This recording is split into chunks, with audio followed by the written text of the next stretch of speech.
Hello साथियों, नमस्कार। स्वागत है आप सभी का। कैसे हैं आप सब? उम्मीद करते हैं आप सभी अच्छे होंगे। दोस्तों, आज के इस वीडियो में हम बात करेंगे मुगल काल के वो सवाल जो आपके एग्जाम में सर्वाधिक बार पूछे गए हैं और जिनके आने की संभावना ज़्यादा है, उन्हें हम यहाँ पे कवर करने वाले हैं। एक-एक सवाल आपके एग्जाम में कई-कई बार पूछा गया है। तो आइए बिना टाइम वेस्ट करते हुए कहानी को स्टार्ट करते हैं और ये आपका जो वीडियो है, उसे हम लोग 2-3 पार्ट में करेंगे और बहुत ज़्यादा इंपॉर्टेंट सवाल है। मैक्सिमम सवाल करने का हम लोग प्रयास यहाँ पे करेंगे। चलिए, पहला सवाल है, बाबर ने भारत पर प्रमुख रूप से कौन से वर्ष में आक्रमण किया था? तो बाबर का भारत पे प्रमुख रूप से जो आक्रमण था, वो 1526 का माना जाता है। पानीपत का प्रथम युद्ध, जिसमें बाबर ने जीतने के बाद मुगल वंश की स्थापना की थी। ठीक है? बाबर के पिता का नाम क्या था? ये आपका 2 नंबर सवाल है। तो बाबर के पिता का नाम था उमर शेख मिर्जा। ये भी आपके लिए इंपॉर्टेंट है। बाबर के पिता का नाम उमर शेख मिर्जा।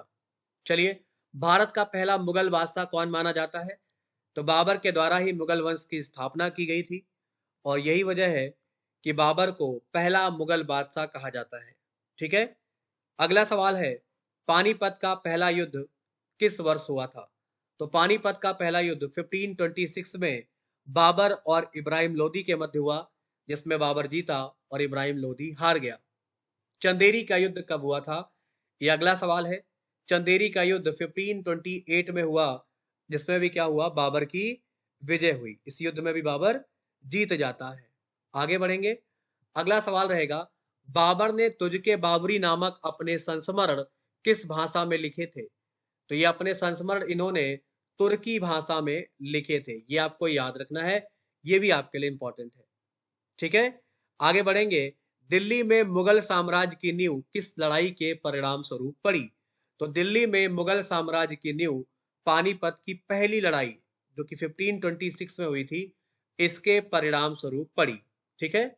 आगे बढ़ेंगे अगले सवाल की तरफ। बाबर की माता का नाम क्या था? बाबर की माता का नाम था कुतलुग निगार खानूम। कठिन सवाल है, लेकिन याद रखिए। चलिए, अगला सवाल है, भारत में सबसे पहले तोपखाने का प्रयोग किसके द्वारा किया गया था? तो भारत में सबसे पहले तोपखाने का प्रयोग भी बाबर के द्वारा ही किया गया था और ये भी आपके लिए बहुत ज्यादा इंपॉर्टेंट है। चलिए आगे बढ़ते हैं अगले सवाल की तरफ। खानवा के युद्ध में बाबर के द्वारा पराजित किया जाने वाला राजपूत राजा कौन था? तो खानवा के युद्ध में बाबर ने राणा सांगा को पराजित किया था। खानवा का युद्ध 1527 में हुआ था। आगे बढ़ेंगे। तो बाबर की मृत्यु कहाँ हुई थी? बाबर की मृत्यु आगरा में हुई थी। ये पॉइंट भी आपको अच्छे से याद रखना है। आगे बढ़ेंगे। पुराना किला किसके द्वारा बनवाया गया था?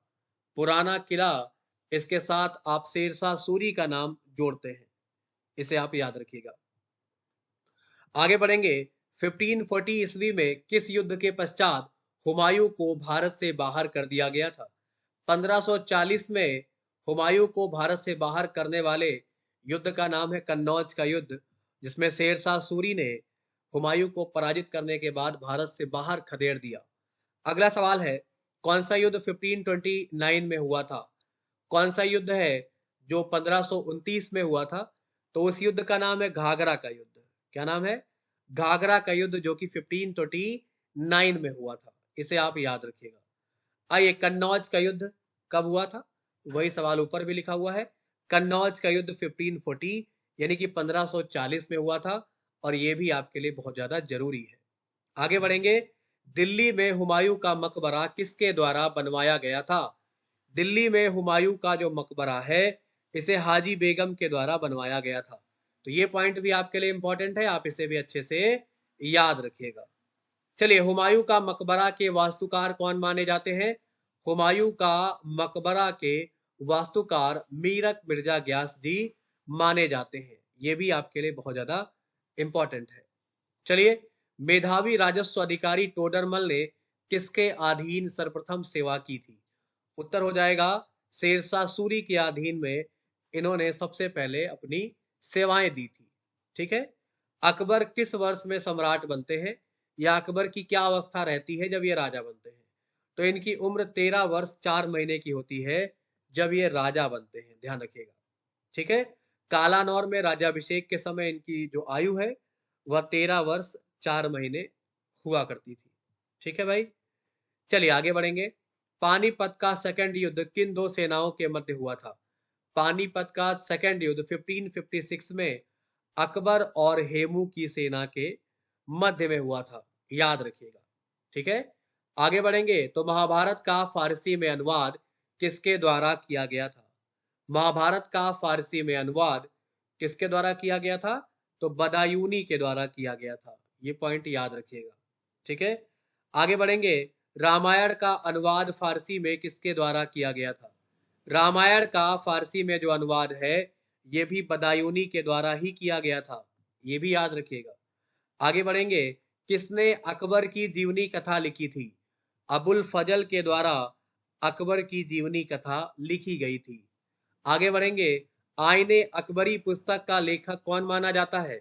अबुल फजल आईने अकबरी पुस्तक के लेखक माने जाते हैं। तो इस तरीके से मुगल काल भाग 1 हमने आपके समझ रखा। कुछ जरूरी सवाल थे जो कि आपके आगामी परीक्षा में पूछे जाएंगे, इन्हें याद कर लीजिए, पढ़ लीजिए। उम्मीद करते हैं आपको अच्छा लगा होगा, पसंद आया होगा। अगर पसंद आया है तो प्लीज वीडियो को लाइक करिएगा, शेयर करिएगा और सब्सक्राइब करिएगा। इसके अलावा अगर आप अभी तक अनअकैडमी से जुड़ नहीं पाए हैं तो जुड़ जाइए।